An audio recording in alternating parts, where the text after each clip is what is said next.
Presenting the nervous happy dance performed by DIY home builders about to spray foam insulate the inside of their new home.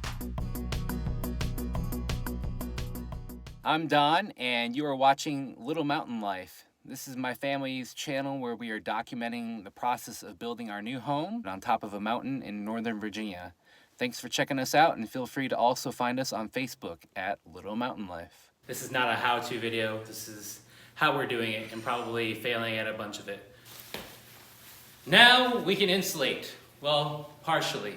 We got the go-ahead to start insulating the ceiling because there's no electrical or plumbing in the ceiling. So we spent all day putting plastic sheeting on everything. Everything. And it's pretty hot in here because we have the heated floors turned up because the spray foam is supposed to be at 75 degrees. So it's nice and toasty. We would love to open a window, but we're trying to keep the spray foam at optimal temperature here. Let's hope that Dawn makes it through this. My normal disclaimer in all of our videos that we do, this is not a how-to video. This is how we're doing it and probably failing at a bunch of it. But hopefully we get the job done and we can make our house a little bit warmer for this winter. So here we are assembling our scaffolding that we purchased from Home Depot. It's nice to be able to get that delivered up onto the mountain. We got to assemble and disassemble scaffolding a bunch of times to get it in and out of the different rooms of the house. It obviously would have been a lot easier for us to insulate the inside of the house before we put up interior walls and started moving appliances inside and whatnot. But, the timeline doesn't always work out the way you want it to. So we had to do a lot of covering with drop cloth and moving things around and moving that scaffolding in and out of the little rooms in the house. So you can see I'm just basically spraying just an even coat, as even as possible, in each little section of the bay. You've got the spot in between the purlins and in between the trusses, and I'm trying to follow the advice and the instructions of all the videos and literature I've read on spray foam, which basically says that you should spray a thin 1-inch-ish layer of spray foam in one place and let it cure for a little while, and then come back through and do any secondary layers that you want. You want that first layer to really adhere to the surface that you're spraying it on and make sure that it sticks there, and then you can come back later on and add to it to add additional R value. And here you can see that there are some spots that weren't quite covered as well as other spots were, so I went back over those, and basically when it's all said and done, all of the roof will have 2 inches of the spray foam on it. Over here is where we are about to spray the next bay.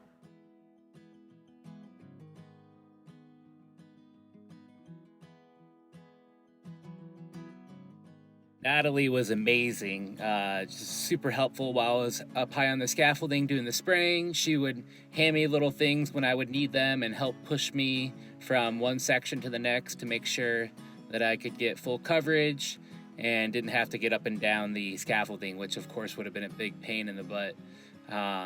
We really wanted to rent the man lift that I could actually control from up in the basket with that joystick, but unfortunately, because there's a step up into our house, it wouldn't have the clearance to get inside.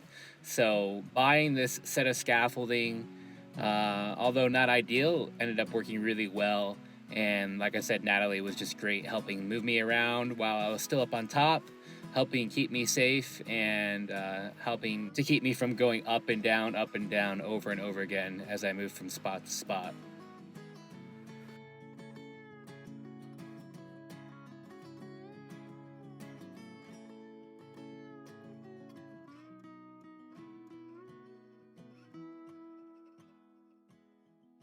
So this is when I went back up for round 2, so to speak, adding another 1-inch layer of spray on top of what was already there. Each inch of the spray foam comes out to an R value of R6, and then what we're going to do is come in behind and put up some additional fiberglass rolled insulation behind it. So we're going to have a really nice insulated, airtight new home.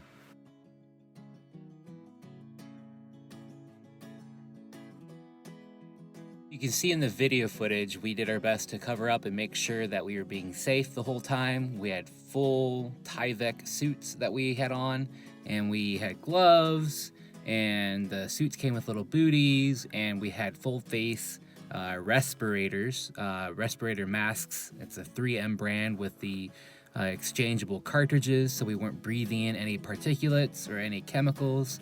So we were very safe throughout the process, and we definitely encourage anybody out there that wants to do a DIY spray foam project to do the same. With the chemicals in the air and all that, we actually ended up spending the night in the hotel, and it was actually Thanksgiving weekend. We dropped our daughters off with the family nearby, and we just sprayed all day and then went and spent the night in the hotel to make sure we weren't breathing in any harmful chemicals. So we have one more spray foam session coming up, hopefully soon, where we do the walls, and when we do that, we'll have to again get in the hotel for a night and make sure that the house airs out properly and we're not breathing in anything harmful. The spray foam kit, for those of you that might be interested, is called the Froth Pack 650. You can actually buy it online on Amazon. We bought a pallet at a time, meaning that we got 4 kits. Each kit again does 650 square feet of 1-inch coverage, and it comes with 2 different canisters, and then they will mix as they come up through the tubes and through your spray gun. So you can find that on Amazon. You can buy it as a 1 2-piece kit, or you can buy a larger pack like we did if you know you're going to be spraying a lot of surface area. We did it! Woo! We are so tired. Look at all that. Time for bed. Oh my goodness. Oh my gosh. Thanks for checking in on our little mountain life.